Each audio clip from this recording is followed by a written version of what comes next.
Welcome to the MLSecOps podcast. I'm your host, Madi Vorbrich, and one of the MLSecOps community managers. And today I have with me Robbe. He's also better known as PinkDraconian online. He works for Torion as the offensive security lead. Robbe is also a veteran CTF champion, a prolific bug bounty hunter. He has his own YouTube channel, so he's a content creator as well. The list goes on and on, truly. Robbe, thank you so much for joining us on the show. It's my pleasure, and thanks for the great introduction. Yeah. So to kick things off, I want to go ahead and just dive in and give our listeners insight as to what you do. How did you start this journey? I know that you kind of dabbled in CTFs at the beginning, did bug bounty hunting, then pen testing. So can you guide us through that journey? Yeah, I started about 8 years ago when I was 17, but I still remember when I was 15, 16, I used to watch videos on YouTube of people hacking, and I used to think, whoa, this is magic, you know? Yeah. And then I started to dabble in coding a little bit, building my own websites, and I pretty quickly I learned that building stuff is really hard. Building stuff that doesn't break is even harder.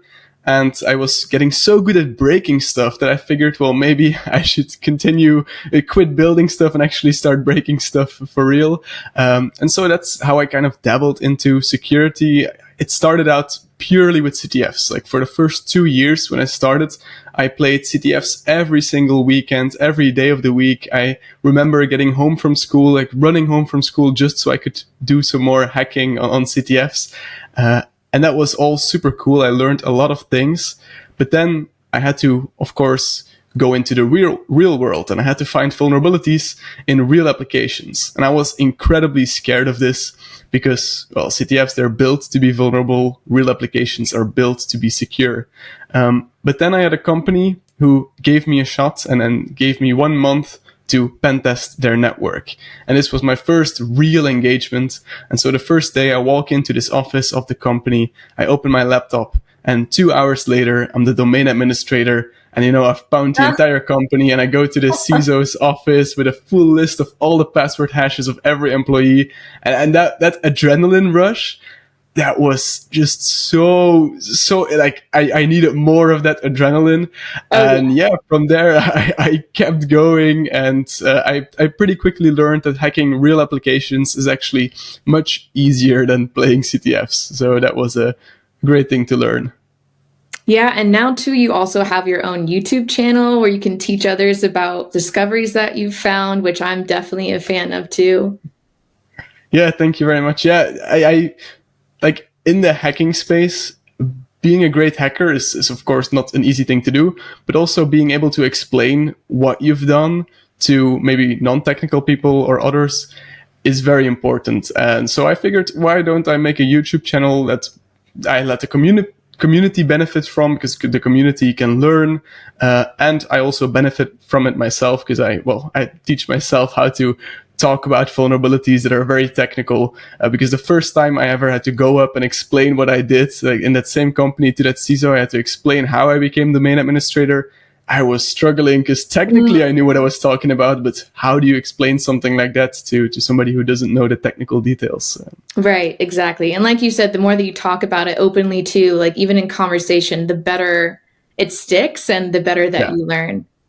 So, Robbe, I want to go ahead and dive into some of your most recent vulnerabilities, some of your recent biggest discoveries that you've had. And then with that, that'll kind of guide the rest of the episode. So I want to just dive into those, kind of see like why these keep popping up, since they seem like relatively common, which is kind of scary.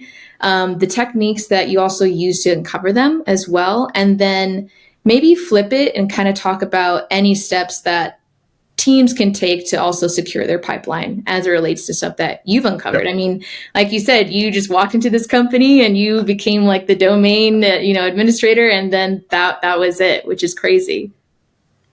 Yeah, exactly. About a year ago, I wanted to do some research into a new field, and AI was really popping off. It was everywhere, and so I wanted to look into AI systems, frameworks, orchestration frameworks, and so on to see how do these systems work. And over the course of last year, I found 30 CVEs in various different AI libraries.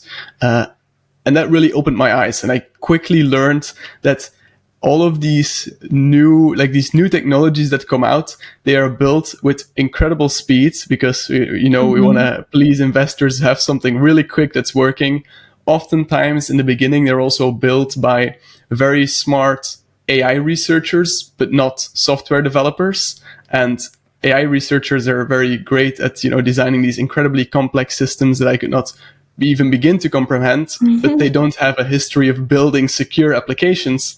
And I really quickly learned that very simple security mistakes can often just come back. And so a lot of my focus was to look at these systems and to see the mistakes that we have learned from in the past, the issues that we already knew for a long time. How do these occur with these new systems and these new ways that the system will talk with the underlying operating system and the file system and so on? Because the thing with these AI frameworks, orchestration frameworks, inference servers, they all require a lot of interaction with the operating system, with the file system, in interesting ways. And one very interesting way is in the way that models are actually stored, transferred across the network to somebody, and then eventually loaded into a system. Almost everything in AI is built in Python. And in Python, if you want to send an object or something to somebody else for them to use, then you will pickle it. And pickling is serialization. So what does that mean? Of course, this model is trained on some super great computer with lots of GPUs that is great at training the AI. But then that model, all the data, all the weights, that whole object needs to be sent to the client or the server who's going to actually use that model and interact with it. And we use serialization to kind of send that model over a network. Now, Pickle is actually very not a good fit for this purpose. I mean, it's great at being a tool for serialization and deserialization, but it's also incredibly vulnerable by design. If you are able to send somebody a model that's poisoned, then you can pretty much just execute arbitrary code on that system. So if I send somebody a model and they import it in their system, then via the reduce method, that will automatically get called, and my code will be executed when they try to import my AI model. And that's kind of the way that for the last 6 years, it's how we interacted with models. It was a risk that just was there, but of course, not everybody is aware of that. And I started looking in a library called BentoML. BentoML is a very interesting library, and I started looking at it. At first, I was actually looking for a CSRF vulnerability in it because I really like those vulnerabilities. So I started looking at the different ways that you can actually send data to this BentoML library. Like you have JSON that you can send data across. You have maybe HTML forms, or different ways of sending data. And then in the source code, I found that they accepted a content type that was titled something like BentoML/Pickle. And I thought, that's very interesting to see here, because if that is what I think it is, then that means that I can just send pickle data to this server, and the server will unpickle it and use it. Me knowing that pickling is a very bad thing, or unpickling arbitrary data is a very bad thing, of course I know that I can just send any object I want to that server, and that server is then going to unpickle it and execute my code. So the proof of concept for this vulnerability is literally just if you have network access to this BentoML instance, then you can send a request, and that request will automatically cause remote code execution on that machine through this pickle. And it is so interesting because I imagine that the person who built this thought it was, a great way of interacting with the system, because, Pickle is used everywhere in AI. Right. So it's used for transferring super large models by big companies. So why shouldn't we use it, to accept data into our server? But in the end, well, it turns out to be not the greatest decision, and led to a pretty big bug that luckily was discovered before any knowledge of bad guys abusing it. Right. And with instances like these too, is this like pretty common? I mean, case studies or bugs like this, is it becoming increasingly more common to find, just like with your experience over the years? Something as simple as this, where the server literally accepts the data, I've never found. So luckily that is not too common. Good. But if you look at, it's very, very good because it's really dangerous. But if you look at AI frameworks as a whole, a lot of the bugs, definitely in the beginning, were almost always related to pickling data. Like any AI framework that would allow somebody to upload a model and then interact with it would be vulnerable by default, just because the community hadn't really made a global fix for the way that models are transferred. And in the beginning, that was kind of all the bug reports you would see on these big servers, on these big libraries, these big frameworks. They would all just be the use of the Pickle format for some arbitrary data. And that's what was very dangerous. And luckily, nowadays we can kind of talk in the past tense about this, because slowly we are getting to a point where the solutions exist and are massively being implemented. So that is great to see. Like one of the efforts is safe tensors, for example, which is also just a serialization format, or an incredibly fast one at that. But it doesn't have this built-in remote code execution vulnerability. So you can actually, if you import some malicious model, it's not going to immediately cause remote code execution on your system. Of course, importing malicious models can still have some other issues, but it's at least not as big of an issue as literally having remote code execution on your system without you being able to do anything about it. So, Robbe, for your next write-up that I want to kind of dive into, you actually covered this recently on your YouTube channel. I also saw it on some of your socials as well. But it was the LangChain path traversal RCE. Can you kind of just walk us through that? Like, what made this bug possible? And then also to, like, what does it teach us about hardening these LLM dev frameworks? Yeah, so these LLM dev frameworks, they have a lot of features, and nobody really knows what they need from an LLM dev framework. Like, what does it need to do? So they are stuffed, filled with features that, anybody could imagine. Maybe somebody would find this useful, so we'll implement it. And I was looking in the way that LangChain imports models and chains and how it kind of interacts with them. And I found that they had this LangChain hub, which was a GitHub repository that stored JSON files, and these JSON files contained information about how an LLM should behave. Like, should it be using the OpenAI APIs, and what kind of prompts should it be sending? What's the API key? What's the URLs that we should be sending the queries from the users to? And that's, of course, very interesting, because perhaps I could make my own GitHub repository that would allow me to host JSON files that I could have get imported somewhere, and it could then do malicious things. So that was my first goal. But I noticed that in the backend, they had a lot of checks that was really trying to confirm that these JSON files were only loaded from the official LangChain hub. They had some regex checks, some really complex regex that eventually would get the file from that specific GitHub repository. I tracked down exactly how it worked and what it checked, and I found that it was not really in use anymore. The LangChain hub was kind of deprecated, hadn't been updated in a while, but this was still implemented in the main function for loading chains. So if somebody was allowed to load a chain, then they could still get to this code and execute it, even though it didn't really seem in use anymore. But then I found a path traversal issue that allowed me to make a payload that the regex was fully okay with. So all of the checks were fully okay with it. And that was because my payload would actually start with a fully normal expected behavior, but would then just add a lot of dot slashes at the end. And what that means is that if the GitHub URL is then made to actually fetch this JSON file, it's going to be github.com/langchain/langchain hub, and then dot slash, it's going to traverse that path all the way back to github.com, and then I add /PinkDraconian /proof of concept, and then my JSON file that I want to load in. And that allowed me on servers that allow me to load a custom model. It would allow me to load some JSON file.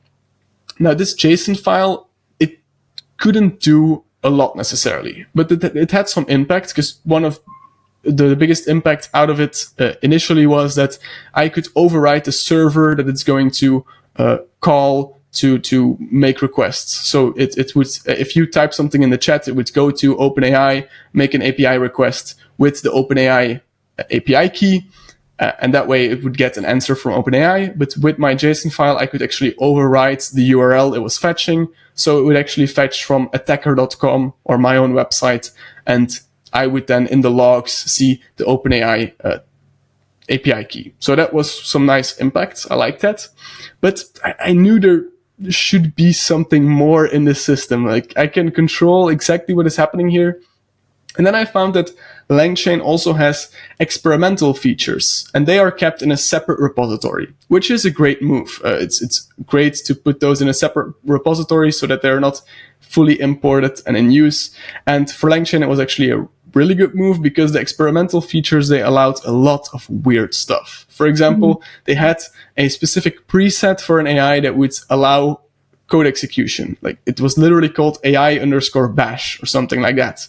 So it would take whatever the output from ChatGPT was, or whatever AI you're using, and it would execute them as a bash command.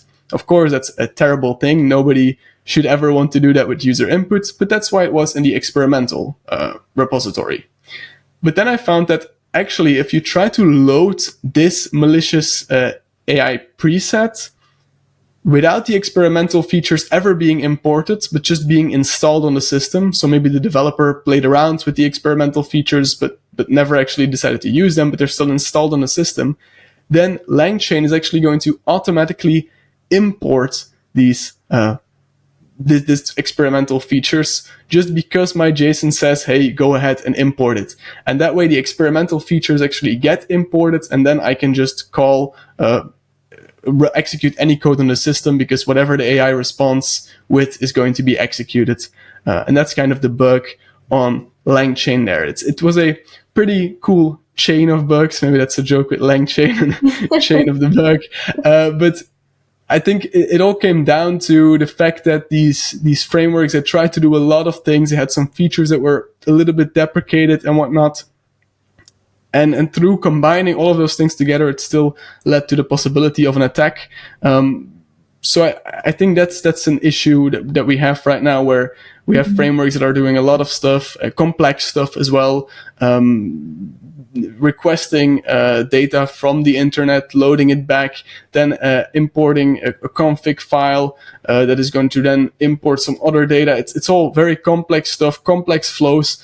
And right now, companies are already struggling with actually making simple flows secure. So imagine if you start to complicate the process, there's just going to be hidden bugs everywhere. And I think we've kind of come to that point where the basic security for all of these libraries and modules and frameworks is getting pretty good.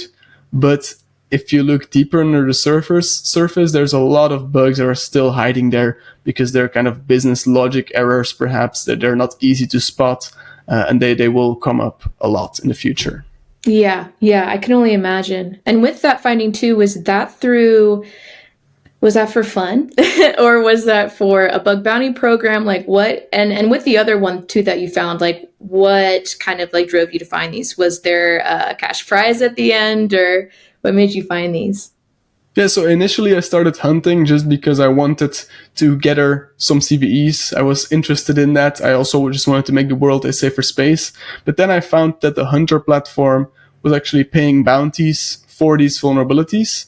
And it was kind of perfectly in line with what I was already doing. I was doing some research on AI frameworks, and then I noticed that Hunter was actually paying for these AI vulnerabilities to be reported and to be fixed.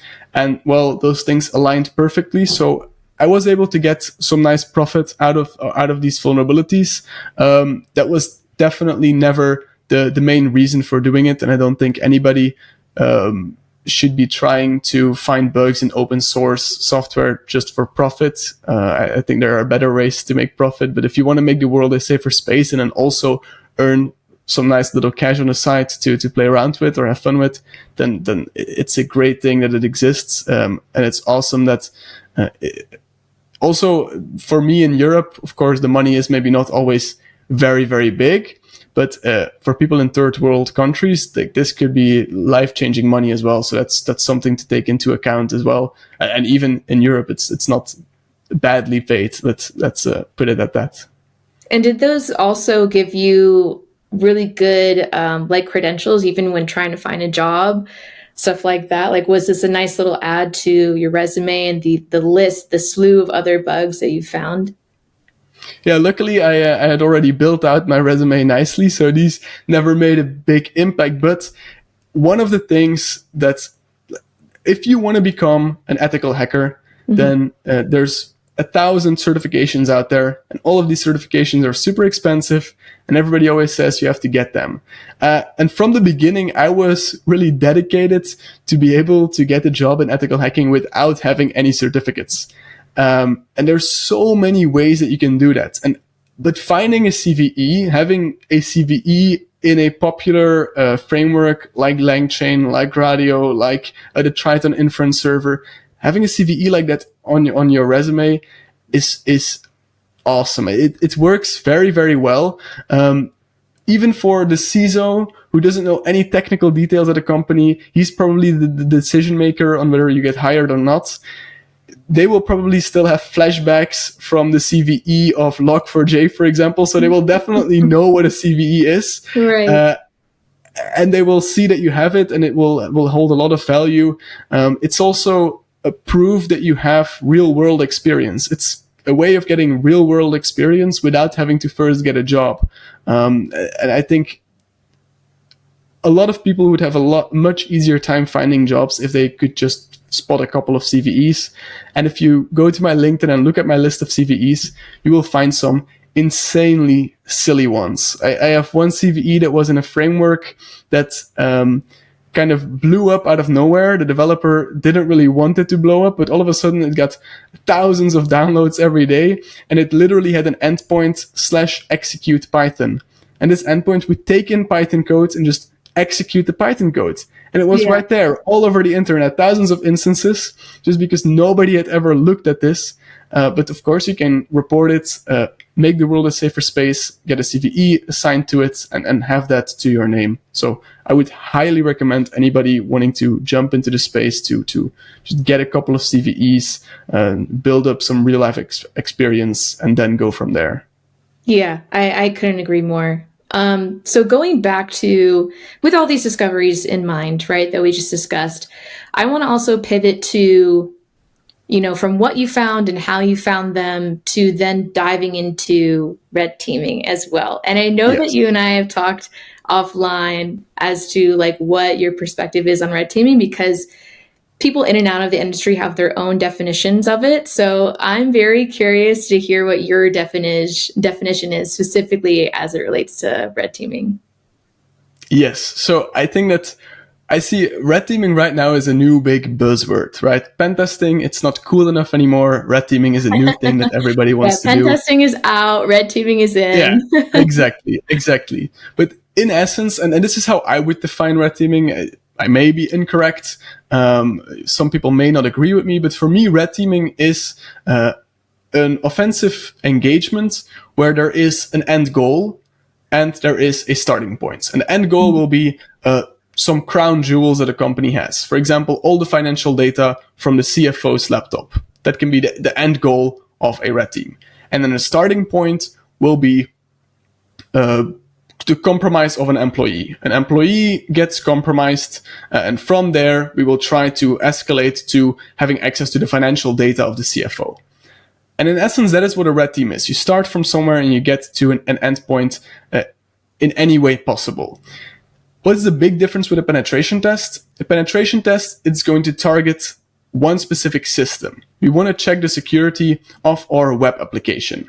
And so we're going to focus solely on the web application. We're not going to take into account that we can social engineer people and get into the server room and just steal the web server that way, or that we can phish somebody, get domain admin, and then control the web server. No, we're going to focus on this one system in specific and find as many holes in this one system as possible. Whereas a red team is going to zoom out and look at a whole organization perhaps and try to see or validate if there is a path between this compromise and this end result, and try to figure out if that path exists. And I think that that's kind of the big difference between a red team and a pen test. That's how I would define it, I think. So then what would red teaming a machine learning system entail for you specifically with that definition in mind?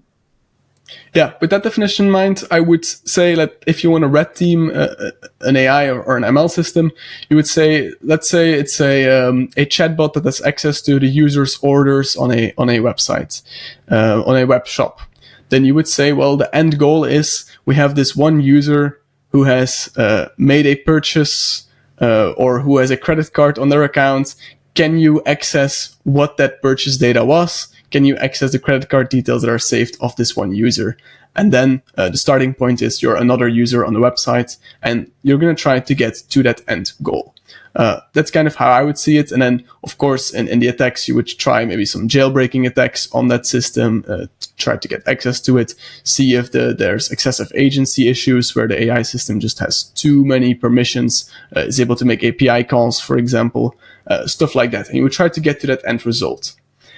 I also perform AI penetration tests, and in AI penetration tests, we're just going to look at the AI and try to find as many holes in it as possible. So we're going to also kind of check a lot of these paths, but we're not only going to focus on that one end result. We're just going to try to identify as many issues as possible and maybe not exploit them as far. For example, we will try to prove that we can read other people's data, but we won't go as far as to see, can we find that specific data entry from that specific user that we wanted to find, for example. So that's kind of where I would draw the distinction. Gotcha. And then what tools or methods do you use specifically, or what do you find most helpful? And you don't have to, expose like your secret sauce per se here, but what would you recommend? Yeah, I actually try to use as little tools as possible. For me, my greatest strength is my creative thinking and connecting the dots on the data I see going through an application, going through the APIs. And so I try to have tools that help me identify places where interesting stuff may be happening. But I don't try to have tools that automate too much for me, because once I am only looking at an application or a system at a too high level, then I don't get that feeling with the bits and the bytes anymore. And then I start to miss vulnerabilities that may exist there. So usually what my setup looks like is I have, of course, the browser that's going to proxy all traffic through to Burp Suite or Kaido or a tool like that. That tool is going to do some automatic recognition on types of vulnerabilities already. It's going to do some passive checks and then already report the stuff to me. And I have a lot of custom plugins written for that so that I get already a lot of information back from it without any human input. But that way I get really the details of, hey, we spotted this pattern that maybe a human is not really good at spotting. But then I look manually. But of course, looking manually only goes so far. You have a limited amount of time. So there's also I have a lot of word lists with, for example, jailbreak scenarios and whatnot that I can just run on these systems, run them all through the systems. One thing that I also like to do, because AI systems are not deterministic, is I like to set up a way where I can send one prompt and it will automatically distribute it to 10 different instances of the same LLM system that I'm targeting and get all the responses. And that way I kind of eliminate that non-deterministic nature a little bit, because I see 10 different replies coming back and I can check what the difference is between them. And if my attack didn't work in one of them, or didn't work in 9 of them, then maybe that 10th one may give back a working result. There's actually once been a case where we were playing around with an LLM system, and all of a sudden it gave back some really weird data, and then we couldn't reproduce it for hours. So we actually wrote a bot that was just going to try that same prompt again 10,000 times. It didn't work. And then we left it run like an entire night. And one of the replies then came back in that same way. And that way we could actually hunt down what the bug was there, just because it was such an edge case that only popped up once in so many thousands of requests. And now having, whenever I have a payload that I think might work, I just run it 10,000 times against the system. Of course, if the company allows, because that can sometimes also introduce some costs. Right. And yeah, for some reason, sometimes the 9,000th time it actually works, whereas the other 10,000 attempts didn't work. Yeah, that's actually a really interesting approach. For me, I haven't heard that before, and it actually makes complete sense to approach it that way.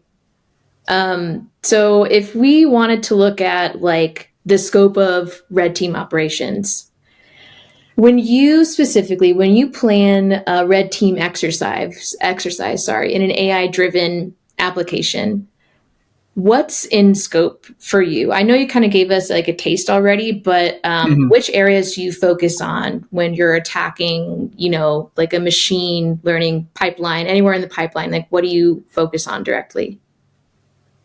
Yeah, so we always sit down with the client and we talk about what are the risks, the scenarios that you see the most feasible. Is this an external entity, just anybody from the internet? Is this somebody, a user in your system? Is this a company you're working with? Is this a third party provider that has access to somewhere in a pipeline?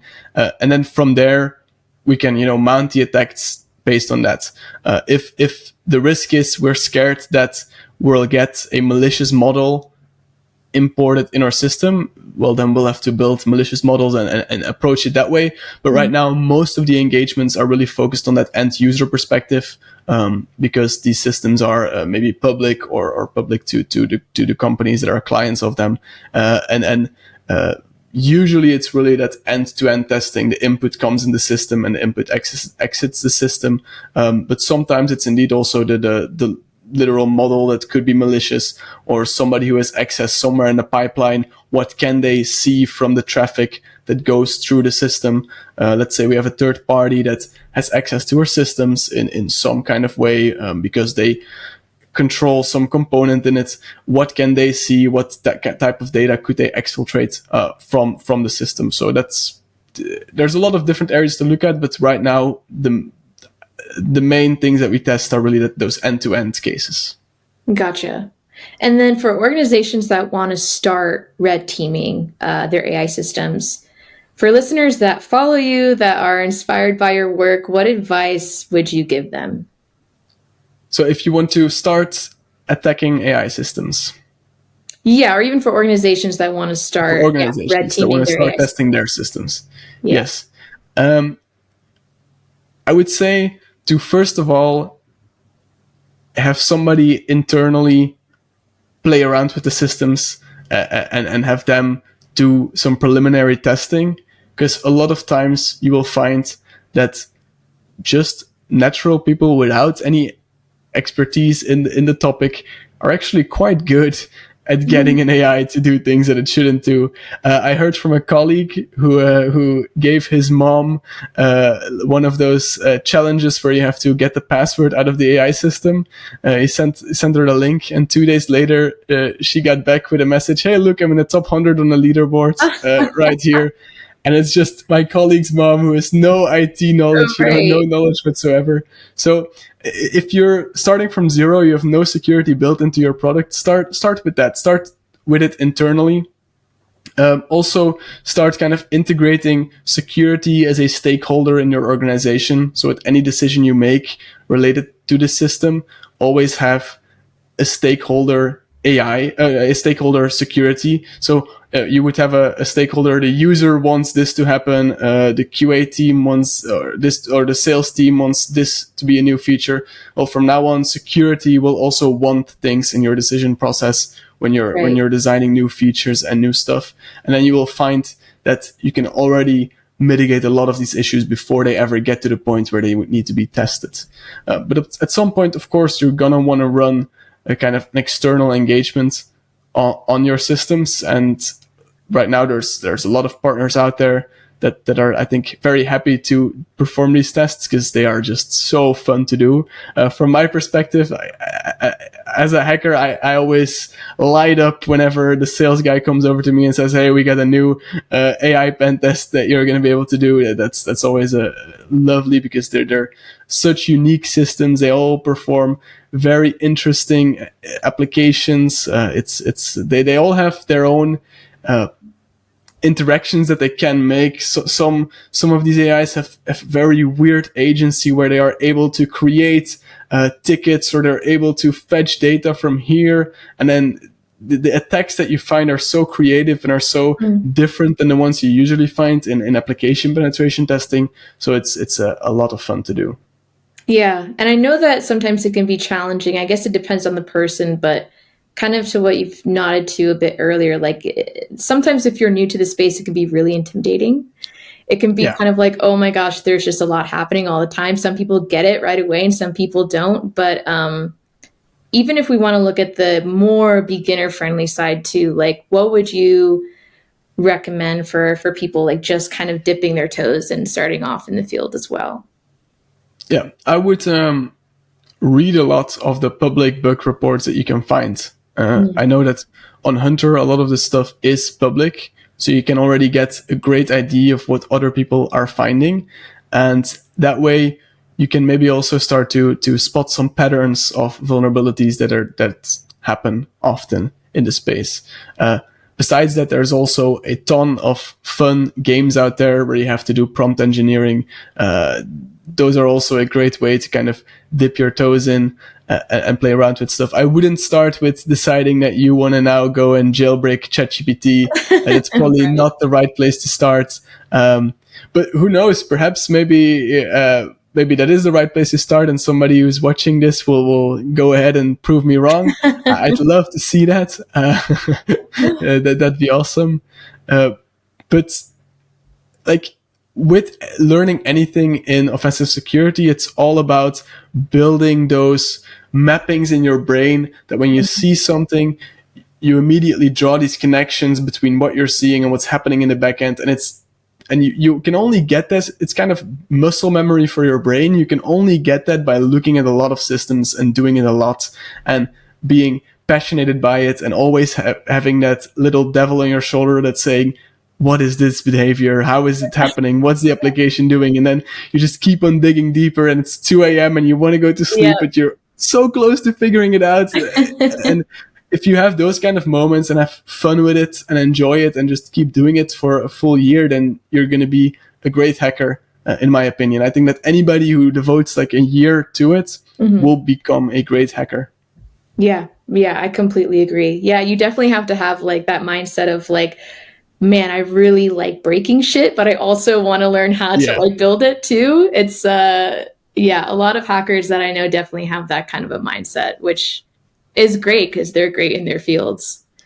Okay, so before we start to close this out, I just want to quickly dive into the defensive side of things, and say, like, let's say that I'm an ML, or I'm a developer, right? And I'm creating an ML pipeline, but I want to secure it day one, right out the gate, make sure that it's safe.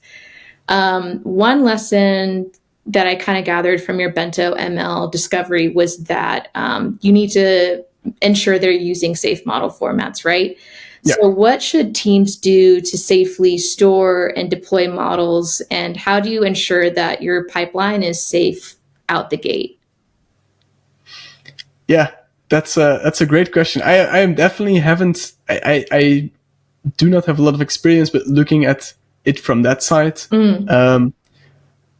what I mainly think is important is that you should see your AI system as something that's fully open, and with that I mean that your system should still be secure if you fully remove the AI from it, and every action that it can perform is public. So any data the AI has access to is public. Any API endpoint that the AI can call should be considered public. Like, you should be just able to plug out the AI system, and should still hold all its security. And I think that right now there's a lot of efforts on integrating LM systems where people make assumptions that nobody is going to get through the AI.